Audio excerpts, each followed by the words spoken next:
Welcome to True nine news. ప్రేమోన్మాది చేతిలో హత్యకు గురైన మైనర్ బాలిక కుటుంబాన్ని అన్ని విధాలా ఆదుకుంటారని, నిందితుడికి తొందరగా శిక్ష పడేలా చేస్తారని ముఖ్యమంత్రి చంద్రబాబు నాయుడు హామీ ఇచ్చారని తెలిపిన టీడీపీ జిల్లా అధ్యక్షులు శ్రీనివాసులరెడ్డి, బద్వేల్ నియోజకవర్గ సమన్వయకర్త, యువ నాయకుడు రితీష్ రెడ్డి తెలిపారు. గత వారం మన కడప జిల్లాలో బద్వేల్లో అన్ఫార్చునేట్ ఇన్సిడెంట్ జరిగింది. ఒక అమ్మాయి 16 సంవత్సరాల అమ్మాయి చనిపోయింది. ఒక అబ్బాయి 19 years old పెట్రోల్ పెట్టి బర్న్ చేశారు. అరౌండ్ 85% బర్న్స్ వచ్చినందుకు ఈ సకం టు ద ఇంజరీస్ ఏంటంటే ఈరోజు ఇట్లా వాళ్ళ ఇంటి దగ్గర రావడం జరిగింది. మన ప్రభుత్వం ఇన్స్ట్రక్షన్స్ ప్రకారం మనకి ఇప్పుడు 5 లక్షలు ఇచ్చాము. మళ్ళీ ఇప్పుడు సీఎం గారు కూడా ఫ్యామిలీ వాళ్ళు మాట్లాడారు. సార్ ఇన్స్ట్రక్షన్ బట్టి 10 lakhs అమౌంట్ ఉందని చెప్పారు. సో మళ్ళీ ఇంకొక 5 lakhs ఇప్పుడు పంపిస్తున్నాము. తర్వాత ఇంకా ఒక అబ్బాయి ఉన్నారు, అతను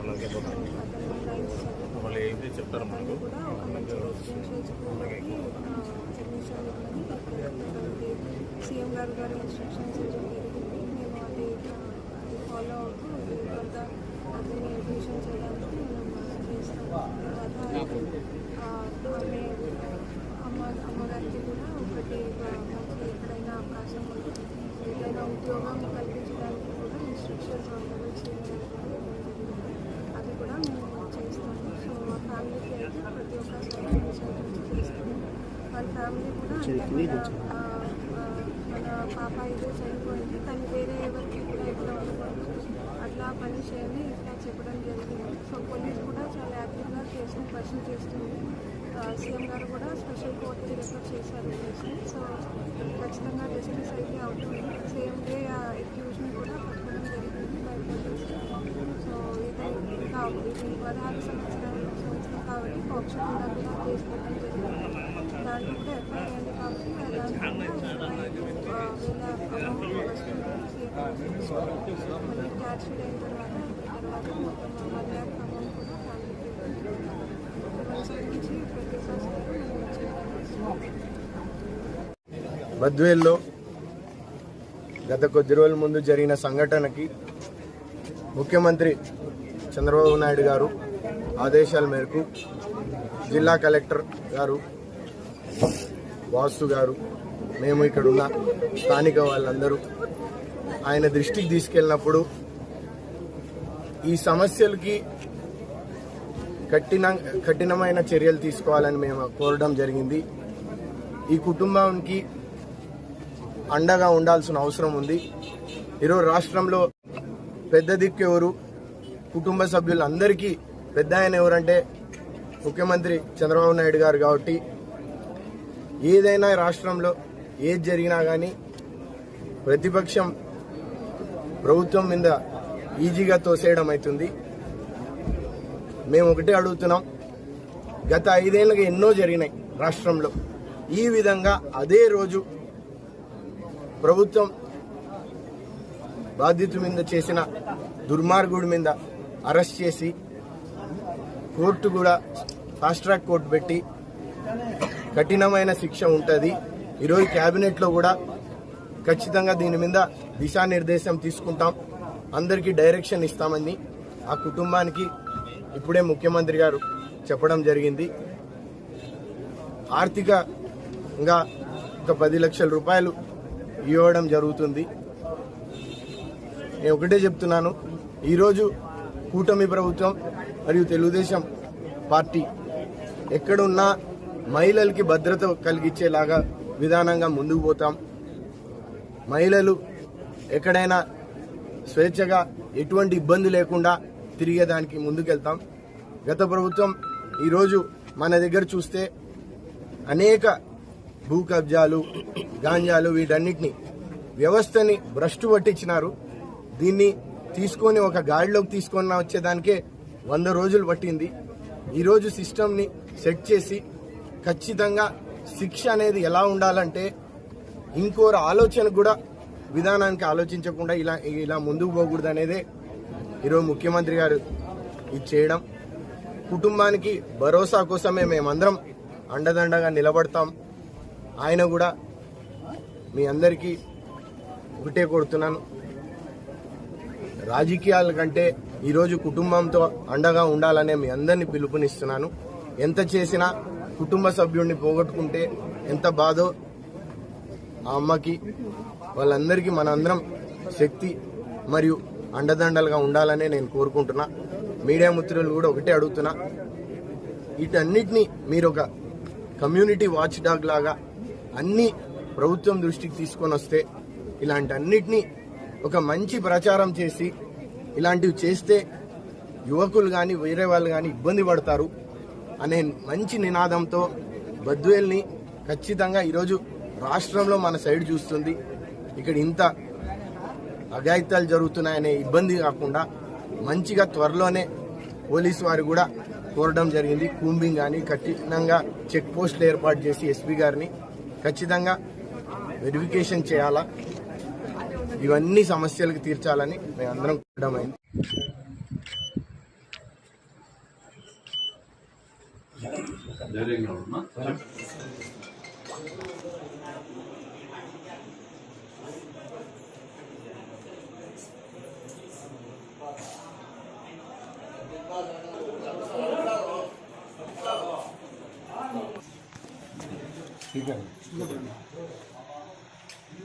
ఒక్క నిమిషం సార్, స్పీకర్ ఆన్ చేశాను సార్, మాట్లాడండి సార్. హలో, నమస్కారం సార్.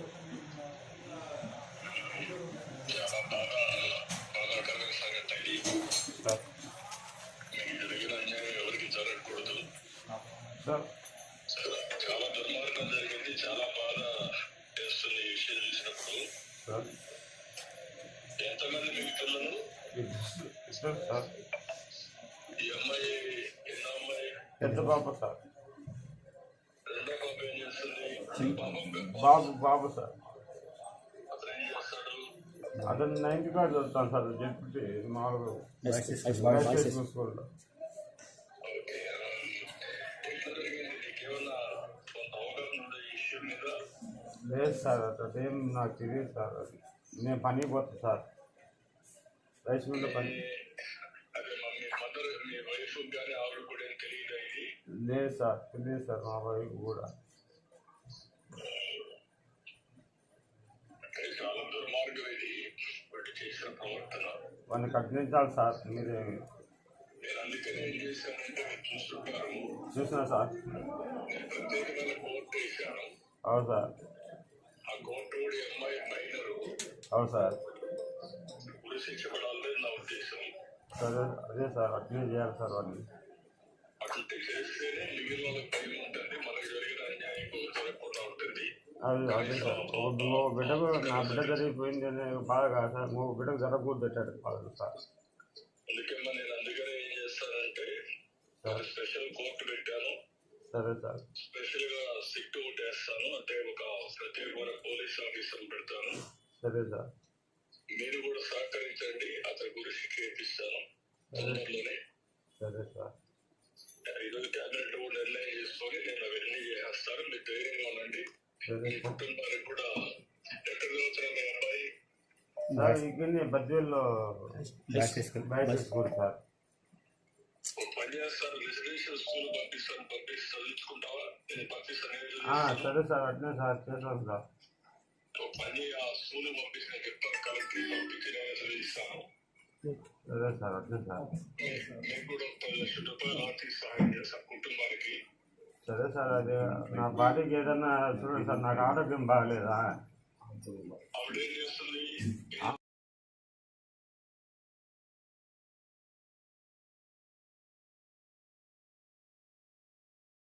వయసు వరకు సార్. చదువుతుందా? లేదు సార్, 5వ తరగతి చదివిందంటే. నేను అందుకనే 10 లక్షల రూపాయలు క్యాష్ ఇచ్చి ఆవిడ కూడా ఏమైనా ఏం పని చేసుకోవాలంటే కలెక్టర్ చెప్తాను, ఆదేశాలు ఇస్తాను, చేయిస్తాను. అదే సార్, ఏదన్నా సాయం చేస్తే మీరే. ఏం చేస్తాను? అదే సార్. ఏం చేయాలో కుటుంబాన్ని కూడా అనుకుంటూ నేను చేస్తాను. సరే సార్. ధైర్యంగా ఉండండి. సరే సార్. మీకు జరిగిన అన్యాయం ఒకటి జరగకూడదు. నేను అదే బాధపడుతున్నా. రాష్ట్రంలో చాలా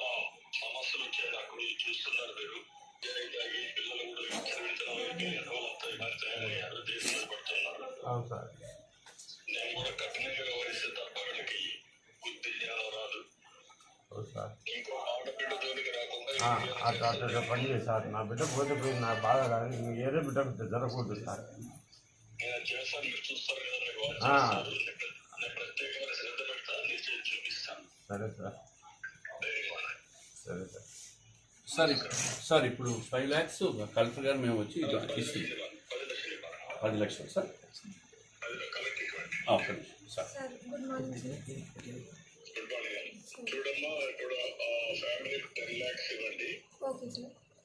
ఆ ఫ్యామిలీని హ్యాండ్ హోల్డింగ్ చేసి సార్ ఆయన ఆ వైఫ్కి ఏం చేస్తే బాగుపడుతుందో కొంచెం రిసోర్స్ వర్కౌట్ చేసి ఆవిడ కూడా సెట్ చేయాలి. Okay sir. ఈ అబ్బాయిని రెసిడెన్షియల్ స్కూల్లో చేర్చాలి. Yes sir. అది వర్కౌట్ చేస్తుంటే బెస్ట్ రెసిడెన్షియల్ స్కూల్లో చేర్చాలి. Yes sir. మరి గవర్నమెంట్ స్పెషల్ ఫోకస్ పెట్టి అది చదివిస్తాం. Yes sir. చేస్తాం సార్. ఫ్రీగా అది పెట్టేసేయండి. ఏదన్నట్టుగా ఆ పేషెంట్ని దశలో okay sir. Yes sir. Okay. Thank you. Right. Thank you sir.